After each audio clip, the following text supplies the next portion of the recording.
గన్నవరం సీట్లు తెలుగుదేశం పార్టీ ఇస్తుందా, చంద్రబాబు నాయుడు గారు ఇస్తారా, పేర్నాని గారు ఇస్తారండి? ఎవరు ఇస్తారండి సీట్లు? కామన్ సెన్స్ లేకుండా సభ్య సమాజం తలదించుకుంటుంది, నవ్వుకుంటున్నారు అనేది కూడా లేకుండా నాకు రాజకీయాలు వద్దంటాడు, నేను రిటైర్ అయిపోయానంటాడు, నా కొడుకుని ప్రమోట్ చేయాలంటాడు, మళ్ళీ నేను ఉన్నానంటాడు. ఏంటది ఇదంతా? తమాషా చేస్తున్నాడు. బేసిక్ గా ఏదో చెప్పడం చేయటం. నేను ఎప్పుడు నీ గురించి మాట్లాడలా, నువ్వు పద్దాక నా గురించి ఏం మాట్లాడుతున్నావు?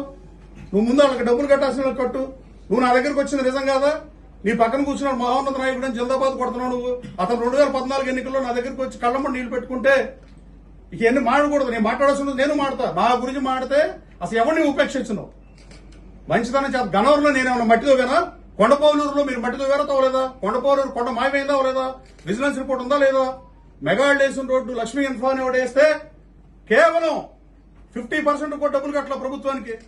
వీటీపీఎస్ లో బూడిదికి గాని, పోలవరం కింద మీద మట్టికి గాని, ఊరిని అసలు దీని పెద్ద రాకెట్ సైన్స్ అక్కడ జస్ట్ చిన్న ఎంక్వైరీ చేస్తే దొరికిపోయే దొంగలు.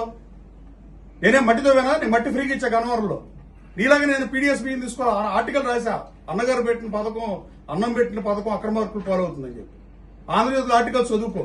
బందర్ పోర్టులో పోర్టు వల్ల 5 లక్షలు పెట్టి నేను ఆ రోజున ఆర్టికల్ రాసి ఆంధ్రజ్యోతికి డబ్బులు ఇచ్చి ఆడేపించాను. ఆ అమరావతి రాజధానికి అడుగుతున్నా. నాకు రాజకీయాలంటే ఇష్టం వల్ల రాజకీయాల్లోకి వచ్చా. నేను మీరు నన్ను మోసం చేశాడు. నేను జగన్మోహన్ రెడ్డి గారే చెప్పమని జగన్మోహన్ రెడ్డి గారితో అయినా. జగన్మోహన్ రెడ్డి పాదయాత్రలో నీ ఊర్లో భోజనాలు ఎవడు పెట్టాడే? జగన్మోహన్ రెడ్డితో పాటు వచ్చినా నువ్వు పెట్టాలా భోజనాలు? నేను పెట్టాలా? ఇప్పుడు అతిథి ఇప్పుడు సుభాష్ గారు మన కాన్స్టిట్యూన్సీకి వస్తే ఆయనతో పాటు వచ్చిన మనుషులు మనం భోజనం పెడతాం, వేరే పెడతారా? తమాషా చేయకుండా ఊరుకుంటున్నారు కదా అని పద్దాగా ఏది పడితే అది వాగటం అంటే చొత్త ఊరుకుంటా రాజకీయాల్లోకి వచ్చామని డబ్బులు పోగొట్టుకుని. ఎస్, నేను ఇప్పుడు వరకు అసలు నీతిగా ఉండటం కూడా కష్టమైన పరిస్థితులు రాజకీయాలు సృష్టించబడుతున్నాయి ఇప్పుడు.